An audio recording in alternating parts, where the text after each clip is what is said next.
Bonjour et bienvenue dans J'aime l'écho, l'émission qui donne la parole aux chefs d'entreprise. Sandrine Braleret, bonjour. Bonjour. Vous êtes fondatrice de Solidus Invest, cabinet de gestion de patrimoine indépendant. Installé au cœur de Strasbourg, vous apportez du conseil sur mesure, patrimonial, juridique, fiscal, financier. Comme c'est sur mesure, ça veut dire qu'en fonction des individus, des clients, vous allez adapter les produits de placement qui sont les bons pour eux, ainsi que les véhicules d'investissement, que ce soit un fonds d'investissement de proximité, une SCPI, même les groupements forestiers d'investissement.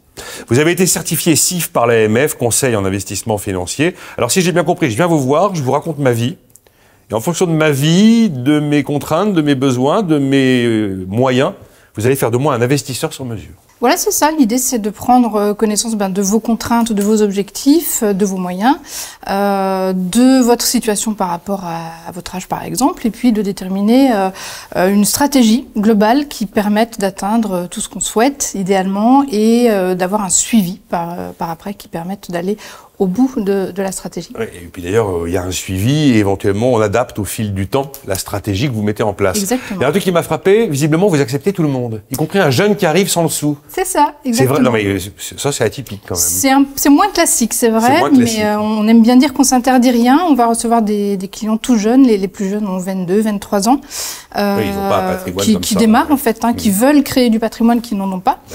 Donc on va déterminer quelle stratégie va leur convenir pour créer ce patrimoine, puis le développer, etc. etc. Alors, les CGP, il y en a plein en France, les gestionnaires de patrimoine. Évidemment, on se demande ce qui fait votre différence. J'ai vu deux choses. Le mot indépendance. Parce qu'effectivement, vous ne dépendez pas de réseau classique, vous avez une liberté totale.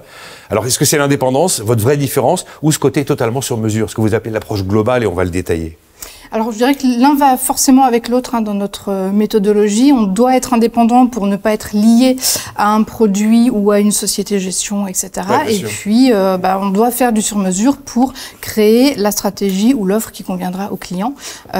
Si le produit n'est pas en catalogue, on va aller le chercher. S'il n'existe pas, quelquefois, on va le créer. Et puis, vous allez créer des produits financiers? On a des produits maison, oui, tout à fait. Ah oui, d'accord. Parce qu'on connaît tous l'assurance vie, le PEA, le PER, mais vous avez des produits estampillés Solidus Invest. Des produits structurés estampillé Solidus Invest. Alors, c'est souvent un terme un peu valise, une vision, tout le monde a une vision 360. Tout le monde veut qu'il y ait de l'humain et tout le monde a une vision 360.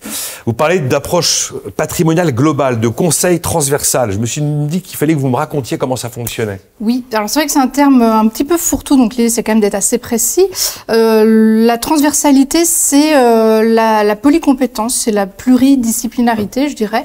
On va avoir un peu de travail sur le droit civil pour la partie régime matrimoniaux, transmission de patrimoine. On va avoir évidemment de l'investissement pour la partie finance. On va avoir de l'immobilier. On va avoir la fiscalité. On va avoir la partie retraite. Et puis, notre métier à nous, ça va être de lier l'ensemble pour que qu'aucun point ne vienne poser problème à un autre. Et puis même idéalement que chacun puisse apporter quelque chose à l'autre thématique. Ça nous permet de construire cette offre en fait sur mesure globale, parce qu'elle touche plusieurs secteurs. Pas toujours tous, ça dépend aussi des cas. Et ensuite d'être en mesure d'ajuster les curseurs dans la durée pour que la stratégie reste efficiente dans la durée. Donc, alors, il y a aussi un autre aspect qui est quand même assez atypique, c'est que visiblement, vous n'avez pas que des clients dans la région de Strasbourg, vous en avez un peu partout et c'est que du bouche à oreille. C'est ça. Ça, c'est quand même très bon signe. C'est plutôt agréable, ça c'est vrai. Agréable, oui. Nos clients évoluent et on évolue avec eux, ça c'est vraiment le côté gratifiant, je dirais, puisqu'ils continuent de nous recommander, on continue de les suivre, bien sûr, et ça nous amène dans d'autres régions françaises ou en dehors du pays pour certains, oui. Alors, bon, l'approche globale, je vais arriver, je vais me mettre sur le divan, je vais vous raconter ma vie, vous allez m'écouter, m'auditer en fait, puis on va sortir un bilan patrimonial, c'est ça? Jusqu'au moment, c'est un processus entre le moment où on fait connaissance et le moment où on peut vraiment lancer une stratégie, il va s'écouler quoi? On va travailler par étapes. Il y a la phase de découverte, ce que vous appelez le divan, on discute, oui, on regarde ce qu'on peut faire, mais il y a un peu de ça quand même. On est là pour écouter et diagnostiquer finalement. On établit une analyse, un bilan patrimonial qui ensuite nous permet d'établir des préconisations, c'est-à-dire des propositions, la proposition d'une ou plusieurs stratégies. Une fois qu'on est en phase avec le client sur la stratégie, on la met en place avec lui.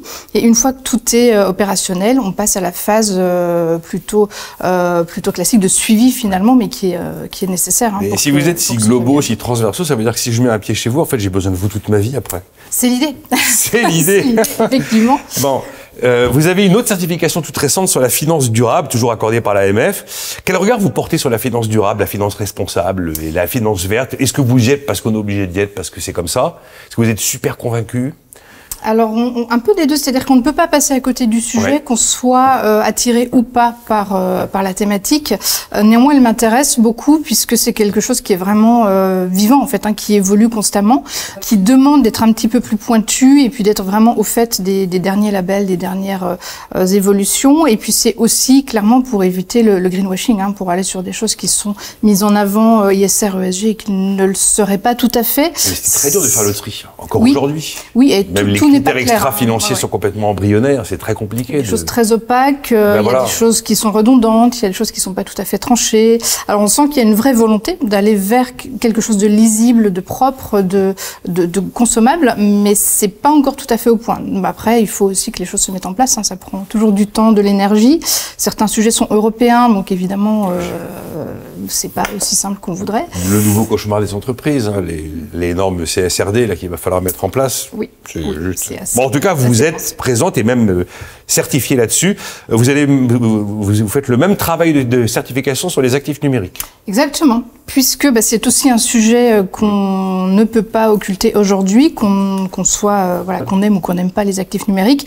On ne peut pas ne pas en parler. C'est impossible de passer à côté aujourd'hui. Donc la moindre des choses, c'est d'être au fait de la réglementation naissante, au fait des évolutions, de savoir de quoi on parle vraiment, quels sont les risques en termes de traçabilité, notamment des fonds.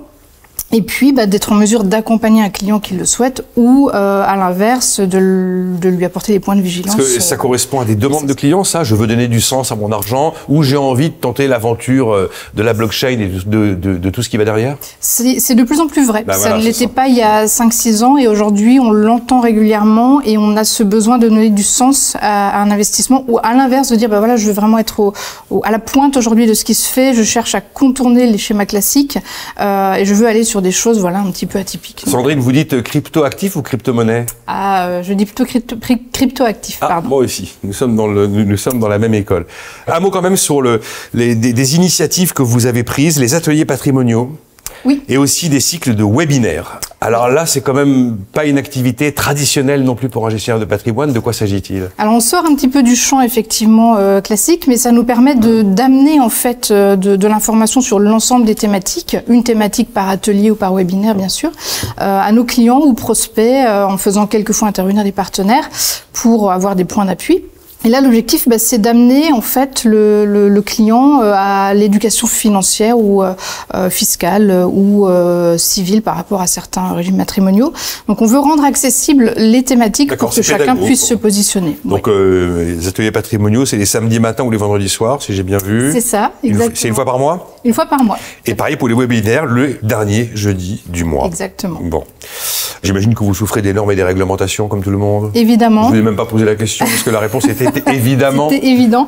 Néanmoins, voilà, c'est un poids qui va en grandissant, mais qui permet aussi de structurer clairement la profession et puis d'aller vers quelque chose de vertueux. Donc, on s'aligne. La gestion de patrimoine sur mesure. Oui. Voilà. À taille humaine. Absolument. Pas comme les autres. Si possible. Merci Sandrine Braleret, fondatrice donc du cabinet Solidus Invest. Merci.